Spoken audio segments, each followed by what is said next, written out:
My last video, I talked about what to do or what I did in an interview, and it occurred to me it might be helpful to talk about what I did to even get an interview. So that's what this video is about. I can only be the GOAT. I can only be the best.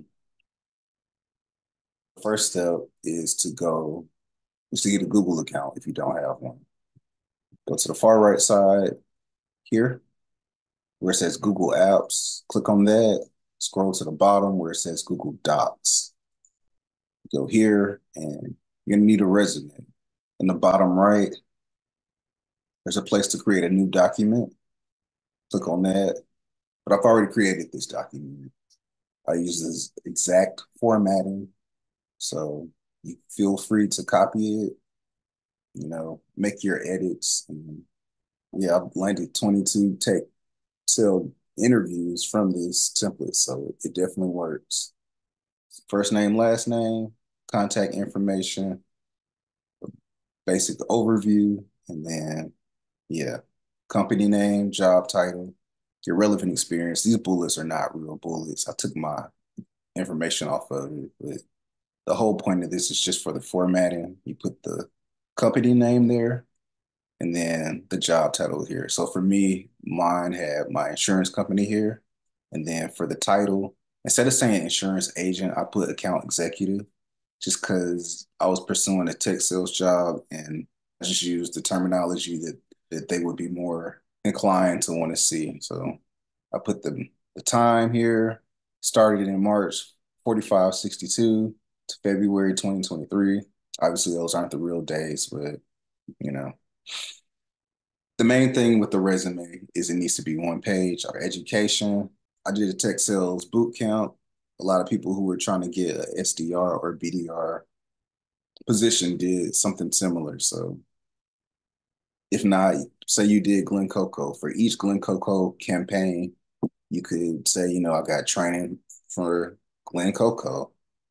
And, you could put like BDR training, Glen Coco, and that's good enough. Even though it's not a certificate, they do put you through a course. So I would add that to my resume. As far as like schooling goes, like I went to college, I never finished, don't have a degree.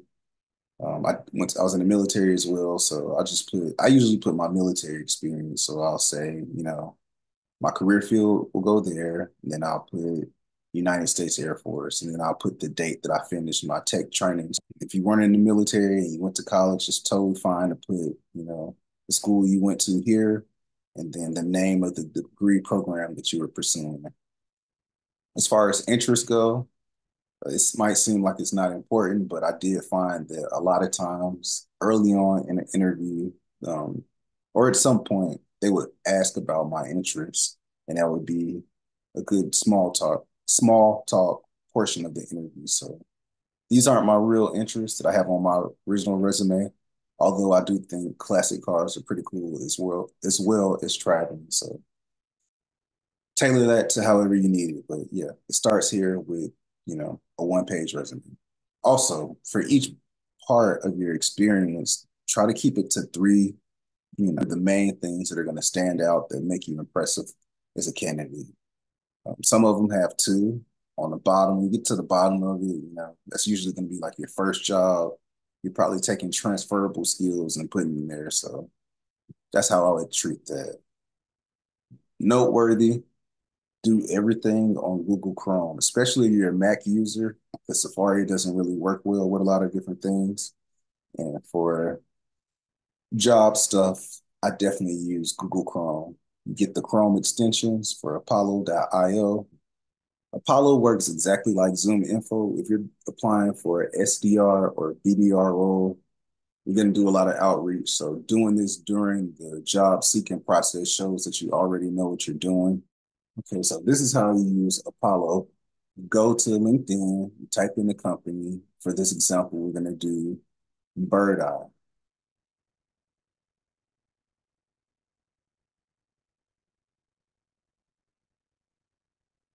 So I clicked on the first job. It's an account executive role.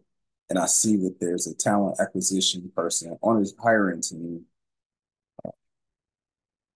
I click on his page immediately, go over here using the Apollo extension, click on that, and I'm getting his email and phone number, his mobile, all those things. So I'm going to reach out to him on LinkedIn. I'm going to reach out to him on his work email, and I'm going to call him. I'm going to do all of those things after I apply.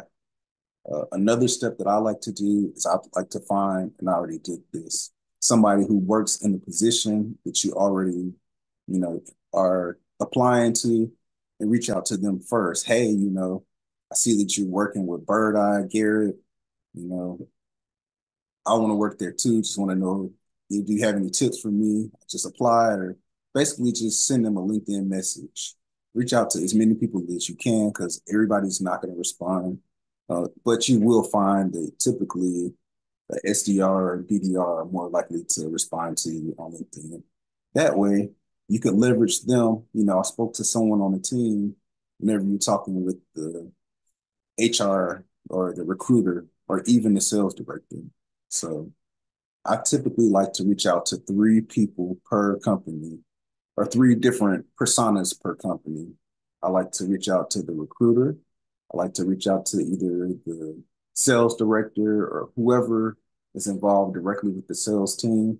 And then I like to reach out to people who would be, you know, doing the same job as me. So current SDR, BDRs, or even account executives, just reach out to them just to kind of get a feel. That way, you know, you're already getting acquainted with the company that you're going to potentially work at. Yeah, get the numbers, emails using Apollo. I have a script for cold calling. Now, this is for when you're reaching out to the recruiter and the sales director.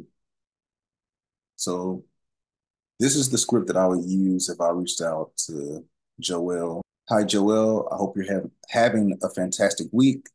I wanted to reach out because I recently submitted an application for the BDR role with Bird Eye.